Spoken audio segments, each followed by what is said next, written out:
Welcome back, everybody. Episode 22 of Urgent Care Stories right now. Today's episode is about a woman who jammed her toe. The story goes something like this. She's a 30-something-year-old female. She comes in just after the episode happened. She was walking around barefoot in her house, and she jammed her right fifth toe. It smacked the edge of the door frame and kind of angulated or dislocated the toe. She comes in right after this happens with pain, swelling, and a deformity to the fifth pinky toe on the right foot. She comes in, she's in a lot of pain. It really hurts. She thinks she just dislocated it. She has no past medical history, hasn't taken anything for pain at this time, denies any other injuries. This was not a syncopal fall. She didn't hit her head, so no concerning history there. When we look at her on examination, we take a look at the right foot. There's no bruising, no swelling yet, but again, remember this just happened like 20 minutes ago. The fifth toe is kind of angulated or shifted out, so it's turned out at the base, at the tip of it, but it's not completely 90 degrees, probably about 70 degrees of angulation. So the patient just says, oh, just pop it back in, just pop it back in. Can you just reduce it for me right away? I wouldn't recommend doing this until you've done x-rays. So when somebody comes in, if it is dislocated, if it is fractured, we need to know that. And the way we do that is with an x-ray. So you always want to have an x-ray pre and post manipulation. So the first thing we do is we do our physical exam. We take a look at everything and we want to assess our neurovascular status. So we want to make sure that she has capillary refill. So on the toe, we're just going to squeeze the nail bed. We're going to see that it gets white, and then we want to see it blush pink within about 2 seconds. That's good, we're clear there. And then we want to check sensation. So we want to touch the top, the bottom, and both sides of the toe just to make sure she does have sensation in the toe right now. So we know before we've done anything, we have established that she has full neurovascular status on that toe. Perfect. Next thing we want to do is we want to get an x-ray, okay? Anytime you're x-raying a woman who is in childbearing age, we want to consider, could she be pregnant right now? So I usually ask the last menstrual, or we get a urinalysis and an HCG. And this patient, she, I believe, had a hysterectomy, or there was some sort of indication that we didn't have to worry about pregnancy testing this woman, so we were clear in that regard. We shoot some x-rays, and I'll pop those up right now for you. So this is the first x-ray. These are two different angles of the fracture right here. Obviously, you can see where I've kind of highlighted there. That is the fracture site. And we can see that those two segments have shifted and kind of angulated, giving that dislocated looking appearance to the toe. What do? Well, toe fractures usually require little to nothing to fix. They are going to heal on their own. They really don't require surgery in the majority of cases. They're kind of a weight-bearing as tolerated type of injury.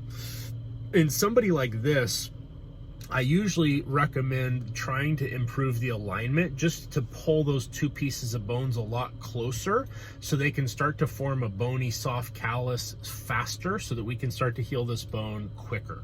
Okay, so we're going to reduce this fracture for the patient. So what do?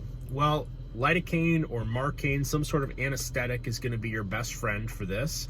So I just do a digital block. So I inject along the base of the toe and just make the whole toe go numb. And then you can also inject a little bit right into the fracture site, called a hematoma block. We do that for the patient, wait about 5 or 10 minutes, and then the toe goes numb, so that way we can start to pull this and move this around. Remember, when you're reducing a fracture site, we want to accentuate the angulation or the direction of the fracture initially before pulling traction and reversing it. So if the fracture is, say, this way, we want to extend that way first, pull traction, and then go the opposite way. That allows us to free up some of the bony fragments in the area and allow this to move a little bit easier. So again, you have to pull a lot harder with these fracture reductions than you would think. It takes a lot of force to get that bone to really start to move. We manipulate, we move it, and then we shoot x-rays, and then we adjust from there. We take a look and see, is it acceptable or not? I'm not trying to get this thing completely perfectly straight. I'm just trying to do a quick manipulation to get it into better alignment so that it can heal a little more congruently and heal a little faster with those bony fragments being closer together. Right here, you'll see a picture of the post-manipulation x-rays, and you can see that the two fracture pieces are a little more well aligned in this case. What do we do for the fracture from here? Well, stabilization can be buddy taping, or it can be a post-op shoe for most toe fractures. The benefit of the post-op shoe is it's a solid shoe on the bottom, so it doesn't manipulate the toe. So as you're walking, you're not flexing and moving the toe. So it's usually more pain control for patients. So in this instance, I told her how to do both. We did set her up with a post-op shoe. They're like 10 or 11 bucks. And it's a weight bearing as tolerated type of injury. We gave her a set of crutches just because she was having a lot of pain with weight bearing. But as soon as they're able to start putting more weight on the leg, they can do so. Typical healing process for these looks like soft callus in about 2 weeks. X-ray evidence of hard callus, meaning a little halo of hazing around the bone site, in about 4 to 6 weeks in most healthy patients, and then complete healing after that. Full bony remodeling takes place in about 6 months to a year, but most people within about 6 weeks, they have that hard callus, the bone fragments are no longer moving, and that's when the pain is going to completely resolve. So I tell people the first 2 weeks are going to be the worst, and then week by week from there through 6 weeks, the pain is going to get better and better. We're wearing the post-op shoe until pain is better.